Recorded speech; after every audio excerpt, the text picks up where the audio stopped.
बिस्मिल्लाहिर्रहमानिर्रहीम। अस्सलाम वालेकुम नाज़रीन, मैं हूँ साकिब बशीर। इस वक्त मेरे साथ सुहेल रशीद सीनियर सहाफ़ी समाल न्यूज़ से मेरे साथ मौजूद हैं। हम सुप्रीम कोर्ट में आज हम बात करेंगे कि नैब तरमीम से मुतल्लिक इमरान खान की दरख्वास्त पर आज समाअत थी और जस्टिस मंसूर अली शाह ने ये तजवीज़ दी है कि इस पर फुल कोर्ट बनाया जाए। तो ये तकरीबन 47-48 समातें हो चुकी हैं। तो सुहेल रशीद साहब से हम पूछेंगे कि एक तो 47-48 समातों के बाद ये मामला क्यों सामने आया है और जस्टिस मंसूर अली शाह ने क्यों कहा कि ये जो फुल कोर्ट जो बनाई जाए और इसके अलावा क्या फुल कोर्ट बनेगी।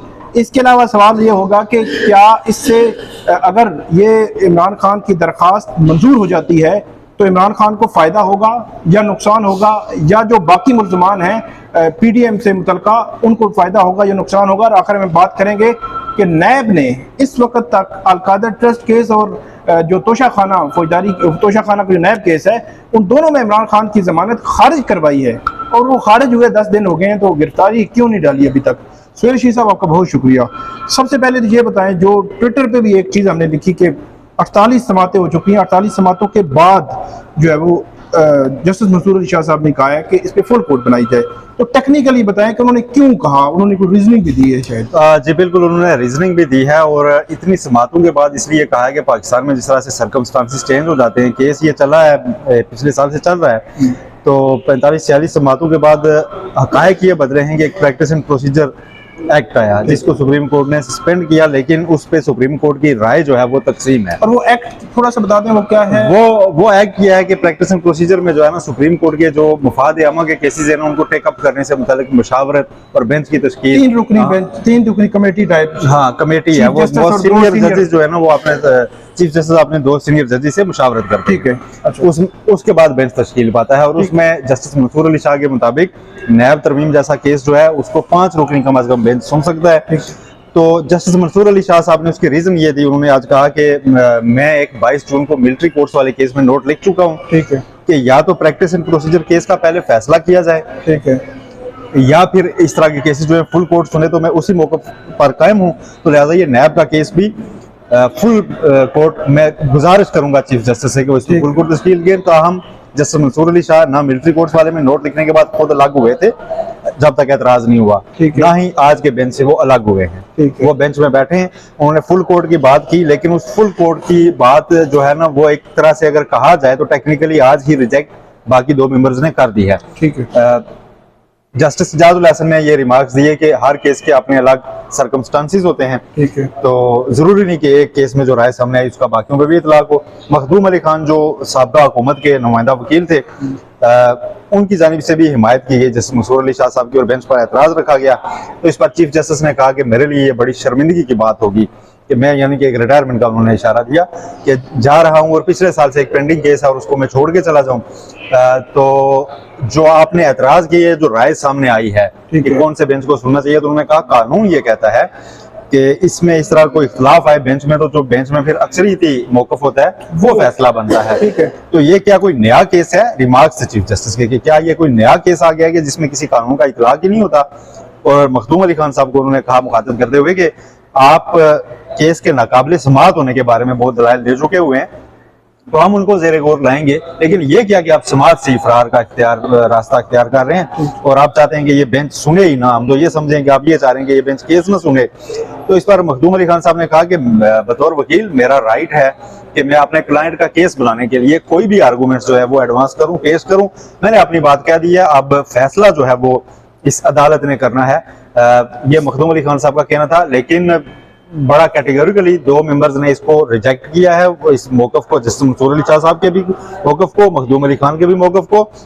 और चीफ जस्टिस ने यह वाज़ेह किया है कि 28 अगस्त आइंदा समाअत यानी कि जो होगी उससे डे टू डे ये केस सुना जाएगा, यानी 16 को इन्होंने रिटायर होना है, तो उससे पहले डे टू डे सुन के इस केस का फैसला किया जाएगा।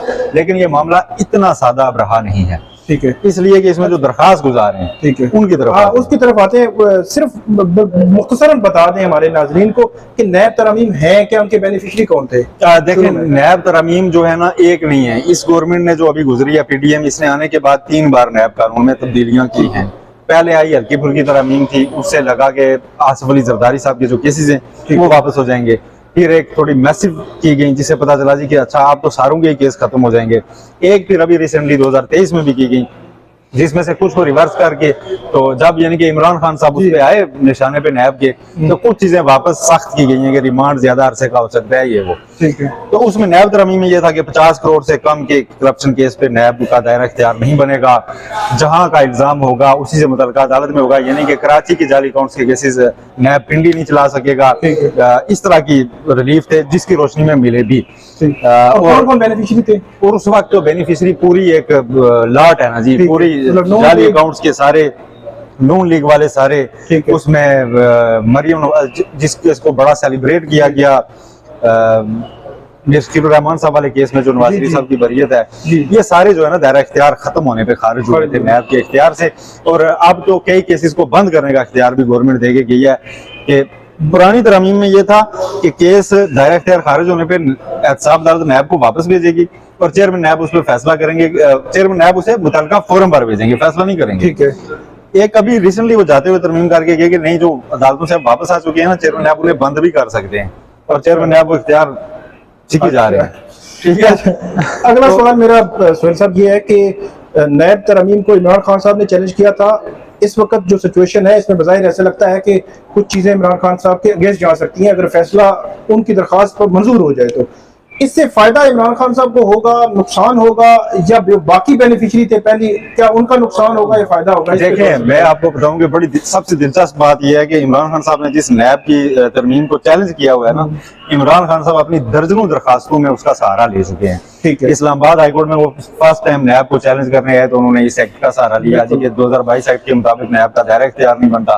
50 करोड़ वाली लिमिट पे भी वो सहारा ले चुके हैं। उन्होंने जो नोटिस चैलेंज किए गए जिसमें वजूहात नहीं बताई गई हमें, जबकि 2022 का तरमीमी एक्ट कहता है कि नोटिस में आप बताएं कि आप अक्यूज हैं, विटनेस हैं, क्या है, तो ये सारा कुछ बताएं। उसमें नैब को अपने नोटिस अमेंड करना पड़े और उसमें बड़ा शोर भी पड़ा बाद में, क्योंकि उसमें नोटिस में सामने आया था कि बुशरा बीबी जिनके बारे में टीवी चैनल्स पे इतने बड़े बड़े प्रोग्राम हो चुके हैं, नैब के लिए वो महज एक गवाह थी। ठीक है। तो उस पे काफी इस्तराब भी फैला। ठीक है कि जी ये क्या हो गया, वो तो मुलजमा ही नहीं है, मुलजमा ही नहीं। फिर नैब ने कदे नोटिस में उनको मुलजमा बनाया और उसके बाद फिर उनके नोटिस में जो है ना 2022 वाला एक्ट लागू नहीं किया जा रहा। ठीक है। उनके नोटिस में आप जो है ना ब्लैंक होते हैं कि आप क्योंकि नैब के लिए मुश्किल हो जाता है ना लिंक करना हर केस से बुशरा बीबी को।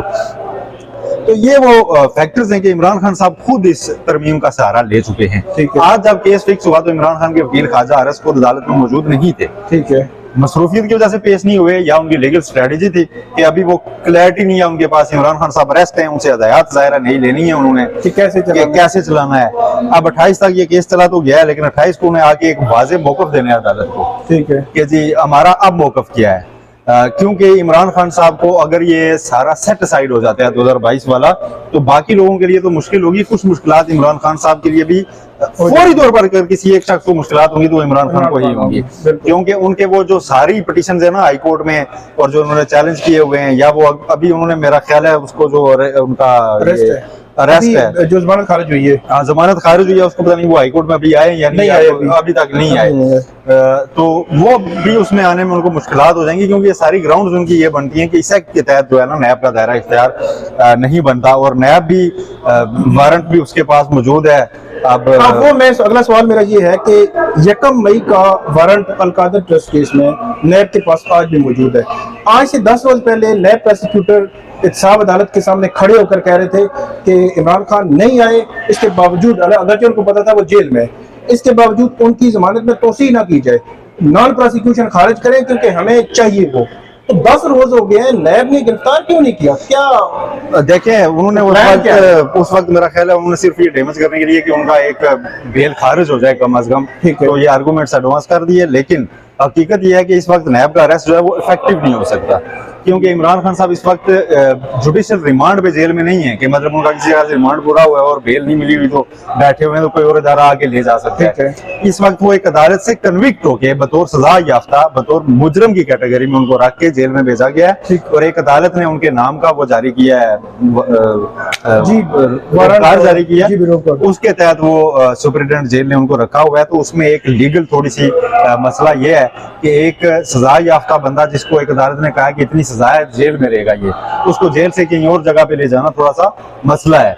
तो उसमें पहले उस अदालत से इजाजत लेनी होगी। अच्छा, और अदालत फिर ये कह सकती है कि आपने इन्वेस्टिगेट करना चाहें, पूरा दिन जेल में इन्वेस्टिगेट करें। लेकिन जो जज हैं साहब अदालत के मोहम्मद बशीर साहब, जिन्होंने ये जमानत खारिज की, उस दिन वो ख्वाजा हारिस साहब को तो ये कह रहे थे कि ख्वाजा साहब उनकी जमानत खारिज हुई तो आपके लिए बेहतर है, वो बेहतर जगह पे आ जाएंगे।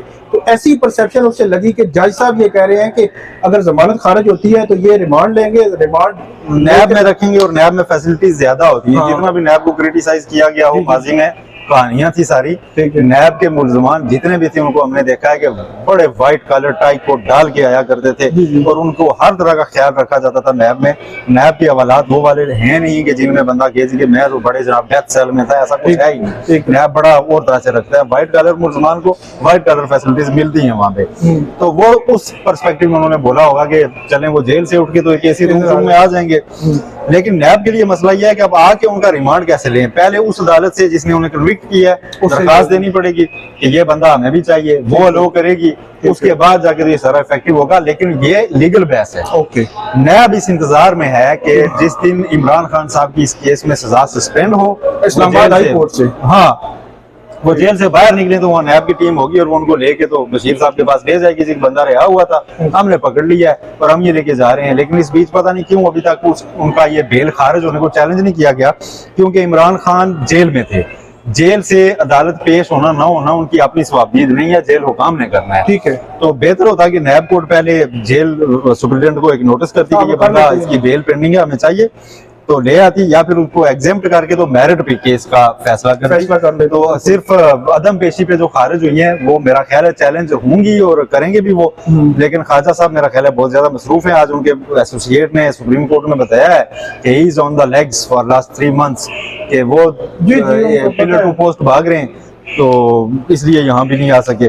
अब ये दिलचस्प सूरत हाल यही है कि एक जो आपने बात की बड़ी इंपॉर्टेंट है कि अभी तक इमरान खान की वो जो जमानत खारिज हुई है वो सुप्रीम कोर्ट हाई कोर्ट में चैलेंज क्यों नहीं की गई? चैलेंज नहीं की गई। ऐसा सवाल है कि जो उनकी लीगल टीम है मुलाकातों के लिए तो दौड़ रही है, लेकिन ये बड़ा एक पॉइंट है कि इस पॉइंट को क्यों नहीं अभी तक चैलेंज किया गया? जी जी, इस पॉइंट को अभी तक चैलेंज नहीं किया गया। लेकिन एक चीज और जरूर हुई है, और जो सुप्रीम कोर्ट में एक दरखास्त आई है इमरान खान साहब की कि बाकी किसी केस में अरेस्ट से रोका जाए, लेकिन वो बाकी मुकदमात पे लागू होगा। नैब के पास अगर वारंट है और नैब कोर्ट उनकी बेल खारिज कर चुकी है तो मेरा ख्याल है सुप्रीम कोर्ट उसमें मुदाखलत करके तो नहीं रोकेगी। मुझे भी नहीं लगता उसको, अगर उन्होंने चैलेंज नहीं किया तो फिर सोहेल साहब इस तरह तो फिर लाहौर से भी तकरीबन 4-5 जो ऐसी जमानतें थी और इस्लामाबाद से भी 4-5 और जमानतें उनमें भी खारिज हो चुकी हैं वो नॉन प्रोसिक्यूशन। तो वो तो फिर वारंट वो भी कहेंगे हमारे पास भी वारंट है, इट मीन कि वो तो एक लंबी लिस्ट होगी। देखें, इसको बाईपास किया जा रहा है ना forum. High court, Islamabad high court जब मौजूद है ना, इस्लामाबाद की मतहत अदालतों ने सारी बेल्स खारिज की है ना, उन सारियों को वहां पे चैलेंज करें। बिल्कुल चैलेंज किया जा सकता है, चैलेंज करें, चैलेंज ही किया जाना है। लेकिन कुछ वजूहात पर वो इस्लामाबाद हाई कोर्ट नहीं जाना चाह रहे। ठीक है, वहाँ पे एक दो छुट्टियां भी चल रही हैं और वो अल्लाह सेहत दे चीफ जस्टिस साहब की सुना है 3 दिन से तबीयत भी नासाज है और केसेस चूंकि सारे ये चीफ जस्टिस साहब के पास लगने हैं। बतौर चीफ जस्टिस वो ये समझते हैं बेहतर कि इमरान खान के सारे केसेस जो हैं चूंकि अहम है तो उनको सुनने चाहिए। तो मेरा ख्याल है लेकिन उनका चीफ जस्टिस पे वो बारहा अदम एतमाद का इजहार भी करते हैं। अदम एतमाद का इजहार बेशक वो करें, लेकिन उनके पास टेक्निकली रास्ता कोई नहीं है ना। जी बिल्कुल, आपने उनके पास जाना है, उनसे ही रिलीफ लेना है, तो उनको मेरे ख्याल है अफेंड करने के बजाय उनसे कोई दरखास्त करें, कोई चैम्बर में इस्तदा करें कि लेकिन वो बीमार हैं और हकीकतन बीमार हैं तो अल्लाह उनको सेहत दे, यही कह सकते हैं। लेकिन मुमकिन है चीफ जस्टिस साहब मार्किंग कर दें किसी और जज को, हो सकता है। और लेकिन आप देखें इन सारी चीजों के ऊपर आप फॉरम बाईपास भी कर सकते हैं। सुप्रीम कोर्ट की उनकी प्रोसिक्यूशन जो टीम है उनको ये मामला हाई कोर्ट में लेके आने चाहिए थे, पहले भी आज तक मतलब हो जाना चाहिए था, लेकिन पता नहीं क्यों नहीं लाए। तो सुप्रीम कोर्ट ने उनको कैटेगरी ली है, आप हाई कोर्ट के सामने छोड़ के हमारे पास क्यों आए? बिल्कुल बिल्कुल, सुप्रीम कोर्ट ने मुदाखलत नहीं करनी, जैसा कि तोशाखाना केस में याद करें सुप्रीम कोर्ट ने यही कहा यार हाई कोर्ट में पेंडिंग मैटर में हम कैसे घुसे। अगर कि सुप्रीम कोर्ट ये समझ रही थी कि ये इतना बड़ा लीगल पॉइंट है जुरिसडिक्शन वाला, इसके हाई कोर्ट स्टे करके सुप्रीम कोर्ट एक्सपेक्ट कर रही थी कि हाई कोर्ट स्टे देगी। उन्होंने आपसे आपको बेहतर ऑर्डर मिलेगा। हाई कोर्ट जो है वो सुप्रीम कोर्ट की तवक्कुआत पर ज़ाहिर पूरा नहीं उतरी और फिर कोई भी किसी की तवक्को पे पूरा नहीं उतरा। माहिया दिलावर साहब हाई कोर्ट की तवक्कुआत में पूरा नहीं उतरी। बहुत शुक्रिया सोहेल रशीद साहब, आपने बड़ी तफसील के साथ बताया नैब तरामीम और नैब क्यों नहीं इमरान खान को गिरफ्तार कर रही और इमरान खान की जो लीगल टीम है क्यों उसने चैलेंज नहीं किया और क्या